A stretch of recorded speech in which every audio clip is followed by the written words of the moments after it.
व्यक्ति को अपने आप के साथ में वक्त बिताना चाहिए। व्यक्ति दुनिया के साथ तो वक्त बिता लेता है। व्यक्ति अपने दोस्तों के साथ में, अपने रिश्तेदारों के साथ में, अपने सगे संबंधियों के साथ में, अपने घर वालों के साथ में, यानी कि हर दूसरे व्यक्ति के साथ में वो वक्त बिताना पसंद करता है।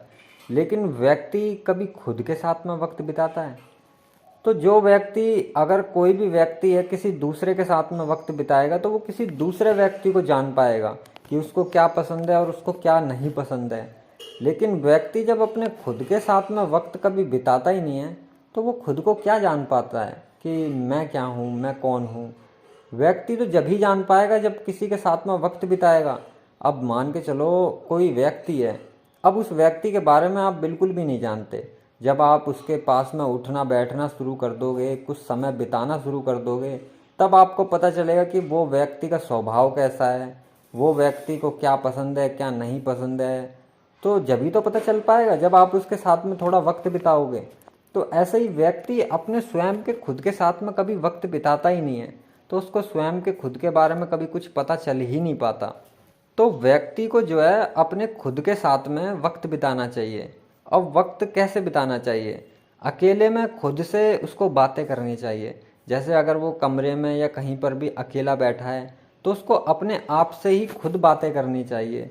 और जैसे कि मान के चलो वो कहीं जा रहा है तो रास्ते में उसके साथ में कोई भी नहीं है तो वो अपने आप से ही खुद बातें करता हुआ चले, आराम से वक्त दे अपने आप को। अपने आप से जब वो वक्त देगा अपने आप को तो इसके काफ़ी सारे फ़ायदे भी हैं। फ़ायदे क्या हैं कि जैसे कि अगर वो अपने खुद के साथ में समय बिताएगा तो उससे क्या है, उसकी बौद्धिक क्षमता बढ़ती है, इंसान की जो बुद्धि बल है वो बढ़ जाता है। और भी काफ़ी चीज़ों का फ़ायदा होता है इंसान को। और सबसे महत्वपूर्ण बात यह है कि वह व्यक्ति जो है खुद को जान पाता है कि खुद मैं क्या हूँ। क्योंकि वक्त जो है, लोग जो हैं आज के समय में दूसरों के साथ में बिताना पसंद करते हैं। अगर कोई व्यक्ति अकेला कमरे में बैठा हो तो बोलेगा अरे बोर हो गया मैं तो यार, कोई है ही नहीं। फिर फ़ोन उठाएगा, फ़ोन मिलाएगा अपने दोस्तों यारों को, हाँ भाई कहाँ हो? वो बोलेंगे भाई हम यहाँ हैं। अरे आ जाओ घर आ जाओ यार, अकेला बैठा हूँ मन नहीं लग रहा। तो उसके दोस्त यार आ जाएंगे, तब उसका मन लगेगा, तब वो उनसे बातें करेगा। यानी जब वो अकेला बैठा है तो उसको ऐसा लगता है कि मैं अकेला बैठा हूँ। लेकिन वास्तव में देखा जाए, आप कहीं पर भी हों, आप अकेले तो कभी हो ही नहीं। आप अकेले कैसे हो सकते हो? आपके साथ में आपका यह शरीर है ना, और आपकी आत्मा आपके साथ में है। तो दो जने तो वैसे ही हो गए आप, शरीर अलग हो गया, आपकी आत्मा अलग हो गई। तो अगर आप अपने साथ में खुद अकेले में वक्त बिताने लगोगे और दूसरों के साथ में ज़्यादा वक्त ना बिता के अपने खुद से ही आप बातें करने लगोगे, खुद की अपने बारे में हालचाल पूछने लगोगे और अपने आप को सलाह भी देने लगोगे, यानी कि अगर कहीं से कुछ गलती भी हो रही है आपसे तो आप अपने आप को ही डांट भी रहे हो, आप अपने आप को ही समझा भी रहे हो।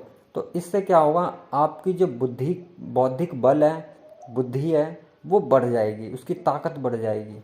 और जब आपकी बुद्धि की ताकत बढ़ेगी तो आप ऐसी ऐसी चीज़ों को समझने लगोगे जिस चीज़ों को दूसरा कोई व्यक्ति नहीं समझ पाएगा आराम से, लेकिन आप उन चीज़ों को अच्छी तरीके से समझने लगोगे क्योंकि आपकी बुद्धिक क्षमता जो है वो ज़्यादा विकसित हो चुकी होगी दूसरों के तुलना में।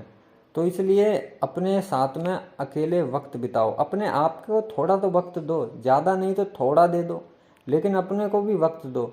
दुनिया से तो आप हमेशा मिलते हो, सारे दिन दुनिया से ही मिलते हो, वक्त दूसरों को ही देते हो, मगर उस सारे दिन में से थोड़ा सा वक्त आप अपने लिए भी बचाओ। आप अपने साथ भी समय बिताओ थोड़ा बहुत। उस समय बिताने से आपको नुकसान नहीं होगा। वो समय बिताने से आप अपने खुद को जब आप समय दोगे तो वह समय बिताने से आपका उद्धार ही होगा, आपका फ़ायदा ही होगा। लोग शायद ऐसे हो सकते हैं कि जब आप अकेले में बातें कर रहे हो या आप सड़क पर बातें करते हुए चल रहे हो तो लोग आपको शायद हो सकता है कि पागल बोलें या अन्य चीज़ें बोलने लगें, आपके नाम धर दें अलग से। लेकिन उन से घबराने की ज़रूरत नहीं है तुम्हें बस अपने उद्धार की चिंता होनी चाहिए। दूसरे को क्या है, दूसरे जो बोल रहे हैं उनको एक कान से सुनो, दूसरे कान से निकाल के फेंको। दूसरे तो चाहते ही हैं कि तुम कभी तरक्की कर ही ना पाओ, दूसरे तो चाहते हैं हम तो फंसे ही हैं। अरे भाई तू कैसे आज़ाद हो सकता है, तू भी फंस हमारे साथ में। तो दूसरे तो तुम्हें फंसाने में ही लग रहे हैं। दूसरे क्या बोल रहे हैं क्या नहीं बोल रहे, अगर इसकी चिंता करोगे तो तुम वहीं के वहीं रह जाओगे जहाँ हो। अगर आपको आगे बढ़ना है तो दूसरों की चिंता छोड़ के वो करो जो तुम्हारे लिए सही हो। इसलिए अगर तुम्हें खुद को जानना है कि मैं खुद कौन हूँ, क्या हूँ, तो खुद के साथ में वक्त बिताओगे तभी पता चल पाएगा कि तुम कौन हो और तुम्हारा स्वभाव कैसा है। अगर तुम खुद भी कोई गलती करते हो तो अपने आप ही अपने को डांट दो, अपने आप ही अपने को समझाओ, तो देखो कितना आनंद की अनुभूति होती है। धीरे धीरे शुरुआत में ऐसा हो सकता है कि ये थोड़ा अटपटा सा लगे, लेकिन धीरे धीरे जब आप इसको समझाने लगोगे तो आप इसके चमत्कार को भी समझने लगोगे, इसके जादू को भी समझने लगोगे। तो ऐसा करो, आप अकेले में खुद से बातें करो, खुद के साथ में समय बिताओ और अध्यात्म को सत्य मानो। ओम नमः शिवाय।